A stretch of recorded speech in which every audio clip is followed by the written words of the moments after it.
फेंका और चल दिया। बस यही मनुष्य का जीवन है।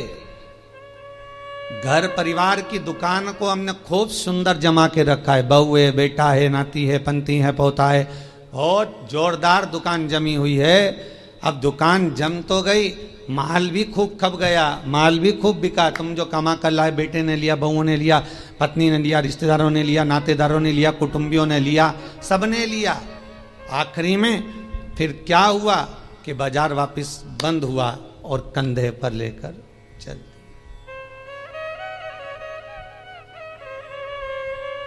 फिर निवेदन करूंगा, तुम दुकान पर बैठकर व्यापार में, व्यवसाय में, नौकरी में, तुम दुकान में जितना बैठकर कमा रहे हो उसका भोग तुम्हारी पत्नी, तुम्हारे बच्चे, बहुएं, पोता पोती, रिश्तेदार, कुटुंबी सब भोगेंगे।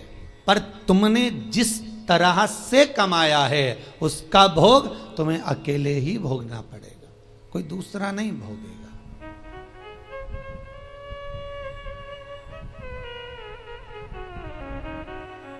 जीवन में कुछ कर्म ऐसा करते हुए चलो।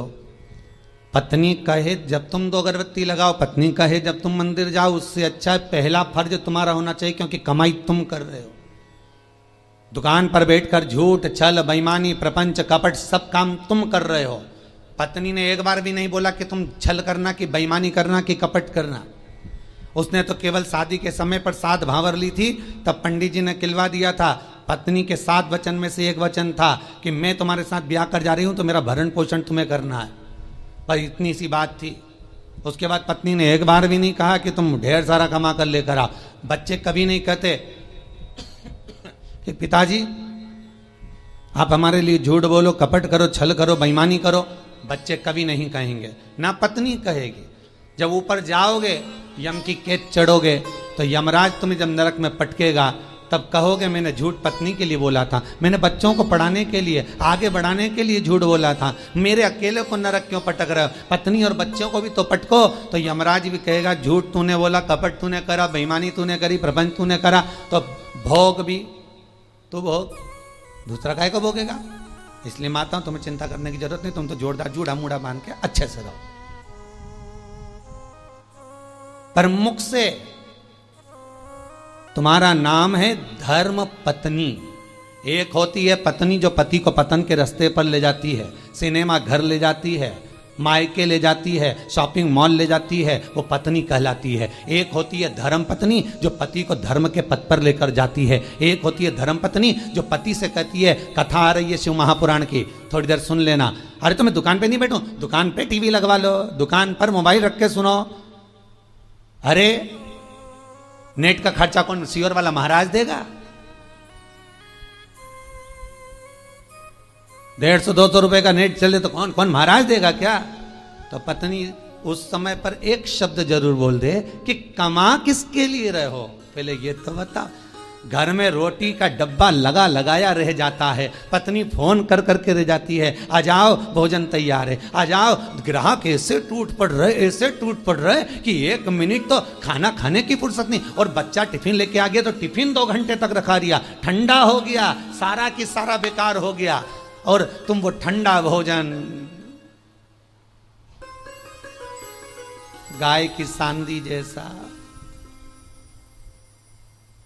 बस खा रहे, ऊपर से दुकानदार फिर ग्राहक बोल रहे सेठ जी मुंह में रोटी, सेठ फिर निकाला। किसके लिए कमाया भाई?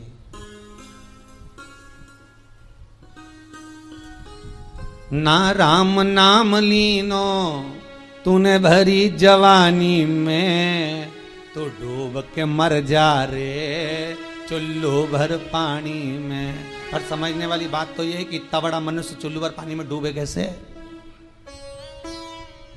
इतना बड़ा मानव चुल्लू भर पानी में डूब के मरेगा तो मरेगा कैसे? ये सोचने वाली बात है।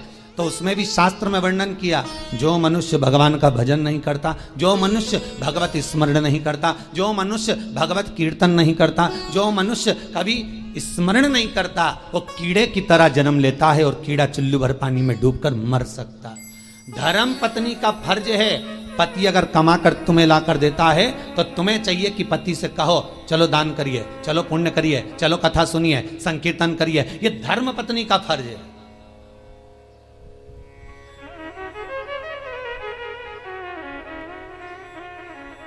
सारे कथाकार मिलके, कई बार हमने सुना लोग उसको क्या नाम थी जिसकी नाक कट गई थी रे, है? तुम लोगों को बड़ा मालूम है।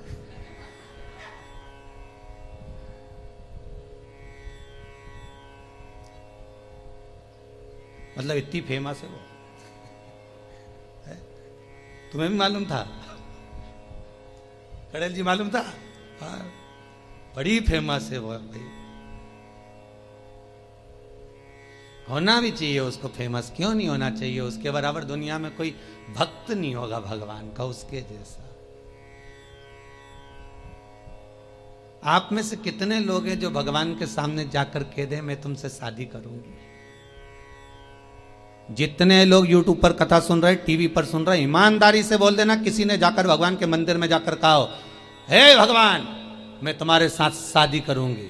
तुम तो इंसान हो, वो राक्षसी थी सूर्पणखा जो भगवान के सामने सीधा प्रस्ताव लेकर पहुंच गई कि तुम सम पुरुष न मो सम नारी, इसलिए मैं तुमसे विवाह करना चाहती हूं। भगवान इतने खुश हो गए कि जिंदगी में कहीं की तो मिली जिसने कहा कि तुम्हारे जैसा पुरुष नहीं होगा, मेरे जैसी नारी नहीं होगी। दुनिया समझे तब तो। यहाँ तो जो जाए भगवान के पास में, जरा भगवान दुकान नहीं चल रही, भगवान छोरा दे दो, भगवान बहू दे दो, भगवान ये दे दो। भगवान भी इतना बोर हो जाता कि भगवान ने भगत से कहा एक आध दिन तू आके बैठ जा, एक बार आके बैठ जा। होता है एक भगत भगवान के पास पहुंच गया, भगवान सबसे ज्यादा अच्छी जिंदगी तो तुम्हारी है। भगवान ने कहा हमारी काहे की जिंदगी अच्छी, और क्या, बढ़िया चांदी की थाली में पकवान आ रहे, लोग पंखा झेल रहे, एसी का रूम तुम्हारा, सारे मंदिरों देखे क्या ठाट के बने हुए हैं, मार्बल का फर्श, मखमल के गादी तकिया, क्या जोरदार जोरदार सारा ठाट, ऊपर चांदी का छतर लगा, हीरे के जेवरात पहने। भगवान सबसे ज्यादा सुखी तो तुम हो। भगवान ने कहा है अगर ऐसा सुख है तो एक काम कर, 24 घंटे के लिए तू हमारी जगह खड़े हो जा, चल आजा। तो क्या उसमें क्या होगा? 24 घंटे का कोई सुख होता? भगवान कहने लगे तू खड़ा तो मैं तेरी जगह चले जाता, तू मेरी जगह चले जा। अब भक्त तो बहुत नाराज तो था ही, उसने कहा ठीक है उतरो नीचे, उतरो।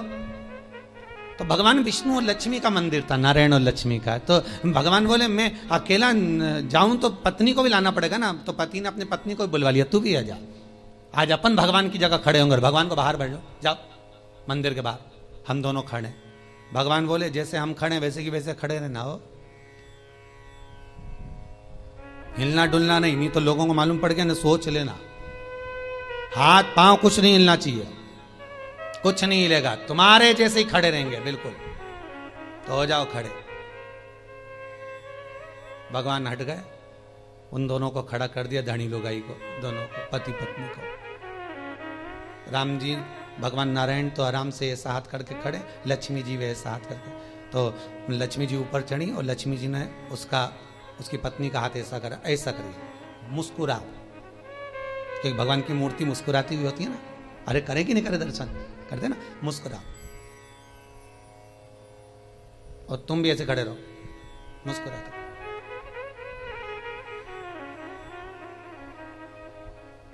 इतना छोटा सा तो काम, एसी का भी तो रूम है, अभी खाने को भी तो चांदी की थाली में सब मिलेगा।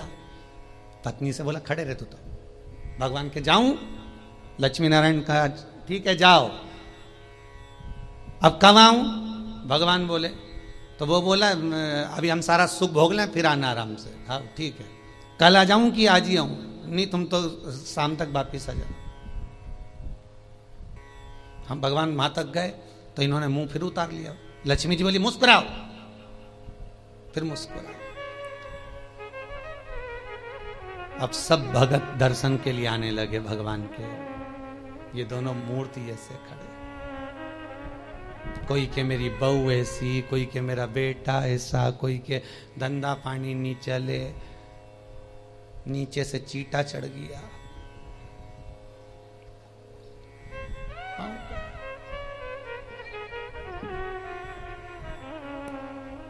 अब नीचे से चीटा चढ़ा तो पत्नी सीधे खड़े रहो, सीधे खड़े रहो। वहां से मुस्कुराए कि चीटा भगाए।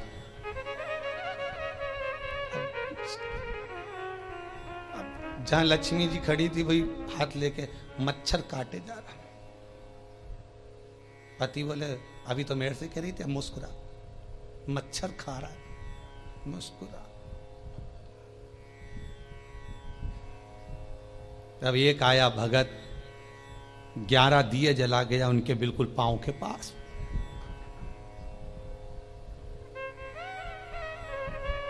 पत्नी बोली आग लगा के मानेगा। पति बोला मुस्कुरा, मुस्कुरा। अरे धोती जल जाएगी, मुस्कुरा, मुस्कुरा। ऐसे खड़े रहो, हिलना नहीं है, बिल्कुल मुस्कुराई। तब एक आई बेचारी नैनों से नीर बहाती हुई, भगवान बहुत दुखी हो गई। इतने में जो पास में खड़ी थी पत्नी, हमारे से पूछ ले हम कितने दुखी हैं। पति बोला तू चुप रह, मुस्कुरा, बस मुस्कुरा। चांदी की थाली में भोजन लग के आया। पति पत्नी के मन में धीरज बंधी। 8 घंटे से खड़े थे। घर पे होते तो चाय भी पी लेते, यहाँ तो कुछ भी नहीं आया। अब खाना आया है, जल्दी से खा लेना। पंडित जी थाली लाए, रखी, तुलसी डाली, हाथ में पानी लेके फेरा, घंटी बजाई, थाली ढाकी, वापिस ले गए। वापिस। पत्नी बोली और आएगा क्या? पति बोला चुप रहे, आज का गया अब तो कल ही आएगा। खड़े रहे।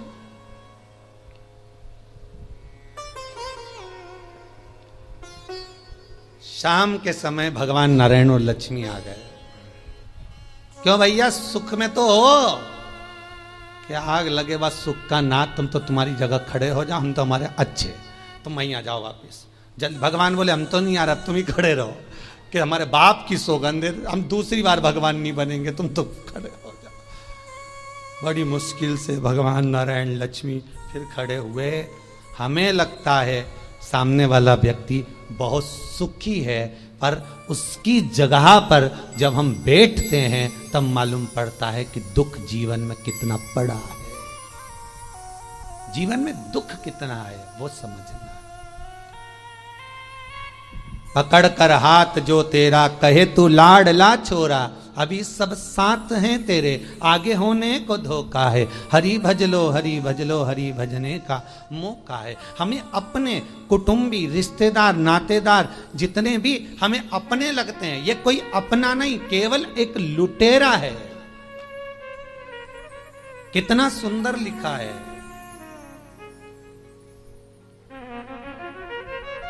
अगर आप लोग कभी गया जी गए होगे पिंडदान करने के लिए, तो गया जी में, गया जी के रेलवे स्टेशन पर एक बड़ा बोर्ड लगा हुआ है कि दुनिया के सबसे बड़े लुटेरे, चोटे घर के लोग ही होते हैं।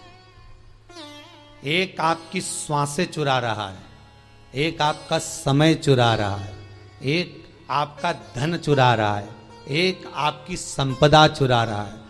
उस रेलवे स्टेशन पर लिखा है कि सबसे बड़े लुटेरे चोटे अपने ही होते हैं, और नीचे लिखा है सावधान रहिए। किससे? किससे सावधान रहे? अर्थात जो लूटने में लगे हुए हैं। कोई कहता पापा जी पापा जी पापा जी कहकर उनका सारा समय खा रहे हैं, मम्मी जी कर कर उसका सारा समय ले लिया, सब कुछ तो समाप्त हो गया। वो चरित्र कितना सुंदर है साहब, कि एक व्यक्ति के घर में शादी थी, बहुत गरीब बड़ा व्यक्ति है,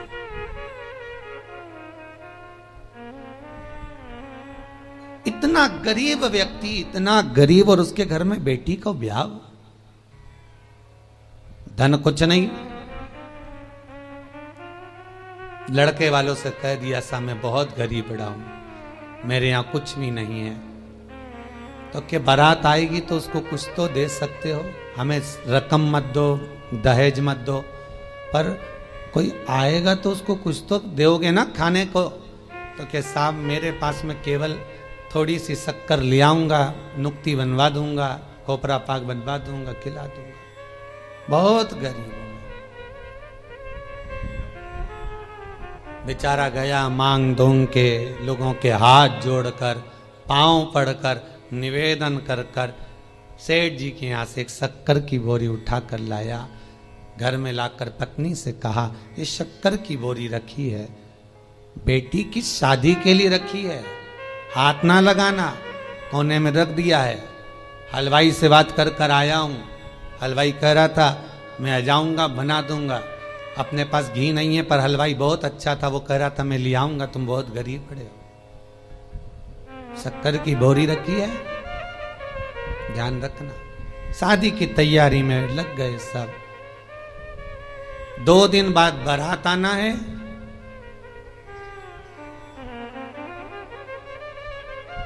एक दिन पहले हलवाई आ गया। हलवाई ने आवाज लगाया, भैया शक्कर की बोरी लाओ। जब शक्कर की बोरी लेने के लिए गए, जाकर देखा तो वो शक्कर की बोरी केवल खाली पड़ी हुई थी। उस पे किसी बच्चे ने सोया हुआ था, किसी मेहमान का बच्चा, उसने गंदगी कर दी थी। बोरी भी गंदी हो गई, हाथ लगाने के लायक नहीं बची। क्या हुआ था इस बोरी में? समाप्त तो हो गई शादी की एक दिन पहले। बस कुछ नहीं, घर में मेहमान आ गए। गरीब बहुत थे ये, तो मेहमानों को कुछ खिला पिला नहीं पा रहे थे। एक बच्चा बोरी से टिक के बैठ गया। उसने बोरी में उंगली करना प्रारंभ करा, एक छेद बना दिया, छेद में से शक्कर निकाल निकाल के खाने लगा। इतने में उसकी माँ आ गई। छोरा क्या कर रहा है? शक्कर खा रहा। माँ ने भगाया, वो भी पल्लू लगा के उसमें से शक्कर निकाल ली। किसी तीसरे ने देख लिया, क्या कर रही? कुछ नहीं, चाय बनाने के लिए शक्कर लिया। वो भी लग गई, उसने भी शक्कर निकाल ली। जितने मेहमान आए थे सब शक्कर खा गए, रिश्तेदार खा गए, शक्कर की बोरी पड़ी रही। हलवाई आ गया, आवाज लगाया, साहब शक्कर ला दो, चाशनी बनाना है, नुक्ती बना दूं, खोपरा पाक बना दूं, लाओ जल्दी लाओ। अंदर गया तो शक्कर की बोरी तो खाली पड़ी है। आवाज लगाया पत्नी को, सुनती हो? पत्नी दौड़ के आई, क्या हुआ स्वामी, शक्कर की बोरी कहाँ है? पत्नी बोली ये कहीं है। अरे शक्कर की बोरी कहाँ है? तो क्या ये तो मैं शक्कर की बोरी पूछ रहा हूं, तो ये क्या नमक की है तो शक्कर की। शक्कर की बोरी कहाँ है? तो ये शक्कर की बोरी की शक्कर कहाँ गई? पत्नी बोले मुझे क्या मालूम कहाँ गई, सब समाप्त तो हो गई। अब लेकर वो बोरी को गया, हलवाई से कहा भैया अब तो कुछ है नहीं इस बोरी में, झड़ा दी। बहुत गंदी हो गई थी, बाहर आखिरी में उसमें गंदी इतनी हो गई थी कि आग लगाना पड़ी। तो आग लगाते भी झड़ा के देख रहे हैं कि थोड़ी बहुत शक्कर निकल जाए तो चाशनी बन जाए और नुक्ती बन जाए, और कुछ नहीं बन पाया। तब धड़ धड़ाता हुआ बारात आ गई, और बारात दरवाजे पर आई तो रो रहा था। क्यों? क्योंकि खिलाने के लिए, देने के लिए कुछ भी नहीं बचा था। खूब रोया, तड़पा।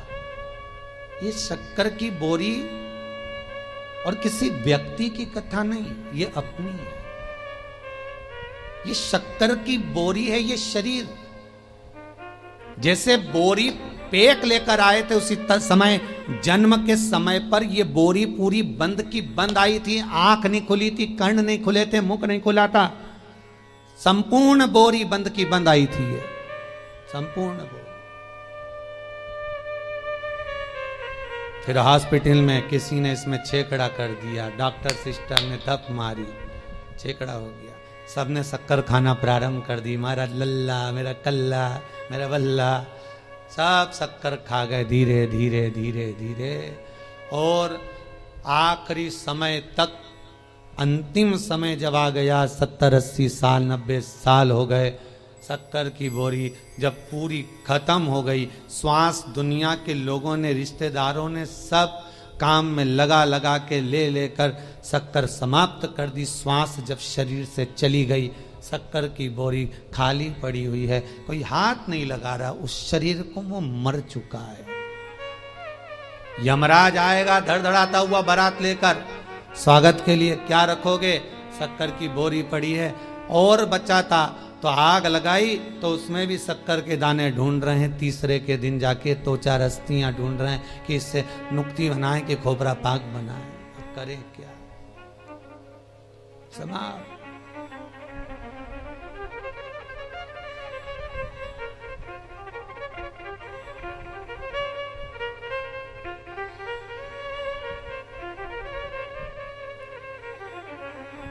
दुनिया के लोगों की एकता अगर देखना है, परिवार के लोगों की एकता अगर देखना है, मोहल्ले और संसार के लोगों की एकता अगर देखना है, तो दो जगह पर देखी जा सकती है। एक, जो व्यक्ति आगे बढ़ रहा है उसको गिराने में, और दूसरा मुर्दे को उठाने में। ये दुनिया के लोगों की एकता, ये दो जगह पर देख सकते हो।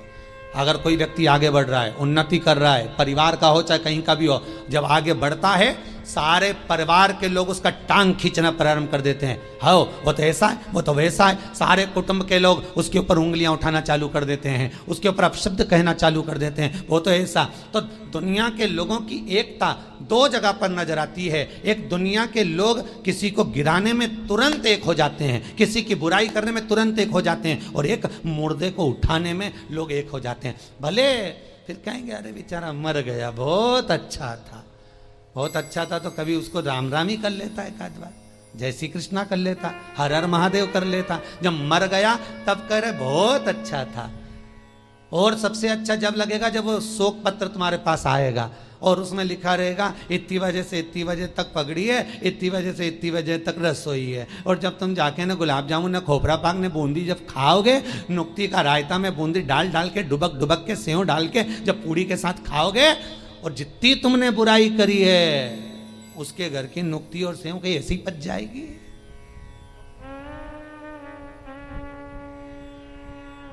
ऐसे ही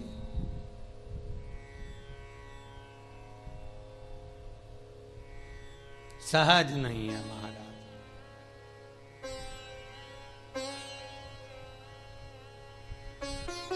मानव जो है जीवन व्यर्थ। जितना भजन कर सकते हो, जितना स्मरण कर सकते हो, जितना मंत्र जाप कर सकते हो, जितना नाम जाप कर सकते हो, वो आपका है। वो टल नहीं सकता, वो व्यर्थ नहीं जाएगा।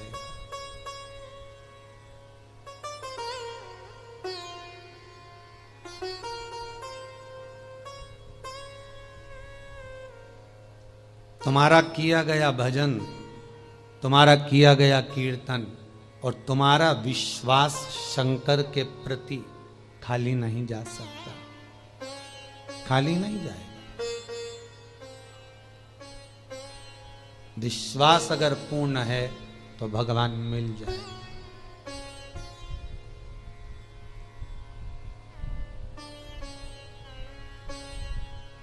विश्वास की अगर पूर्णता है तो भगवान कहीं दूर नहीं है, भगवान हमारे करीब में, भगवान हमारे नजदीक में।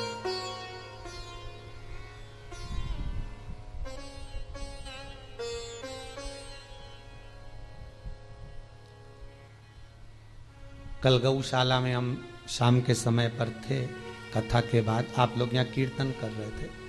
शाम को एक भोपाल से परिवार आया था, वो थोड़ी देर यहां बैठे फिर गौशाला पर आए।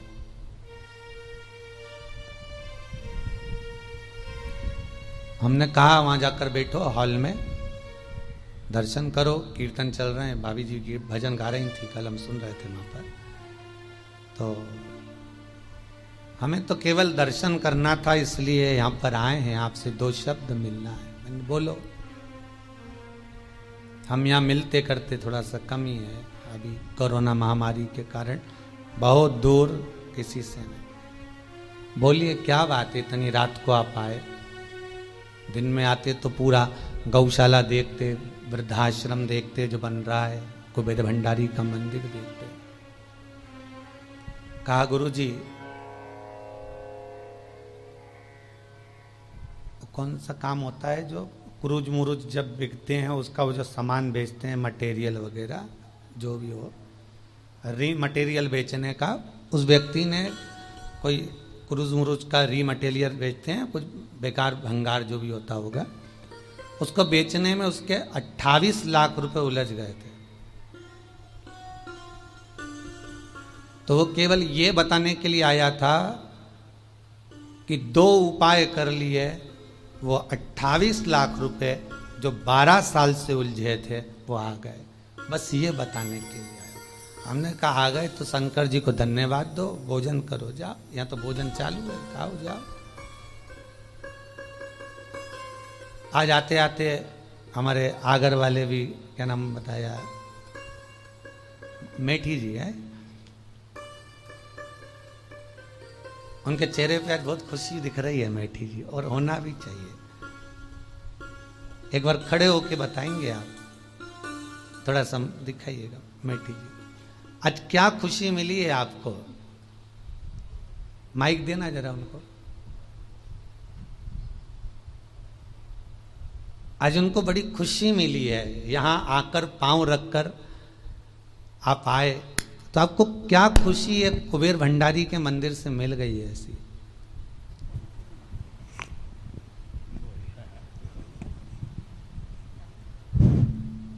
हम आगर से जब चले थे तो इस भावना के साथ चले थे कि गुरु जी से कोई साधन पूछेंगे, ये मेरा बिछोट बच्चा है जी, और ये इसका पुत्र है, ये बहू है, ये बड़ा बच्चा है जी।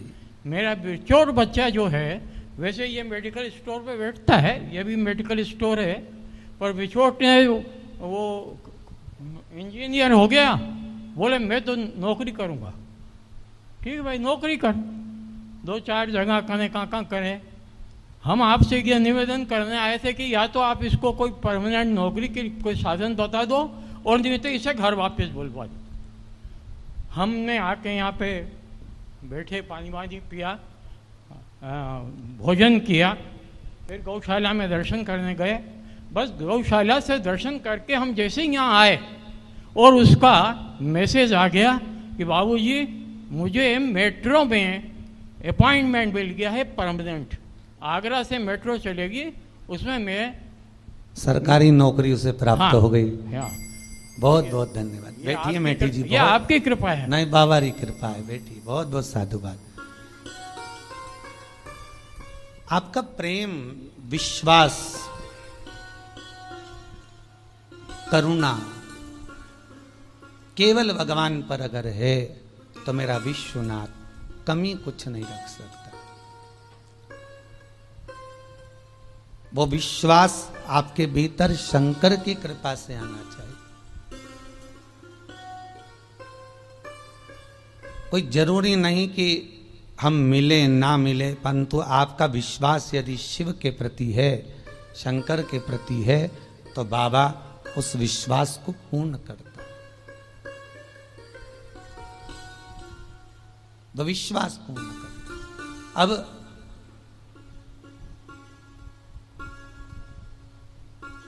हीरा तो सबके भीतर समाया हुआ है, वो भगवत नाम का हीरा, वो सबके भीतर है।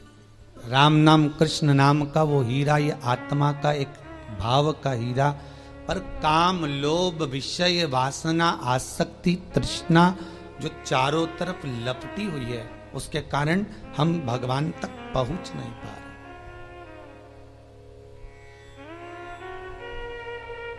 ठंड के दिनों में रेलवे स्टेशन पर जाकर खड़े होंगे तो मालूम पड़ेगा ये एक्सप्रेस इतने घंटे लेट चल रही है। पूछा जाए क्यों, तो कहा धुंध बहुत है, कोहरा छाया हुआ है, इसलिए ये धुंध के कारण, कोहरे के कारण बहुत लेट चल रही है। ट्रेन के सामने धुंध पड़ी है, इसलिए ट्रेन भी लेट हो जाती है। मन के सामने अहंकार की, लोभ की, विषय वासना, काम की धुंध चढ़ी है, इसलिए यह मन मेरे शंकर तक नहीं पहुंच पाता। इस मन को शंकर तक पहुंचाने के लिए अहंकार, काम, लोभ, विषय, वासना, आसक्ति, तृष्णा की धुंध को हटाना होगा। जब ये धुंध हट जाएगी, भगवान मिल जाए तो प्राप्त हो जाए।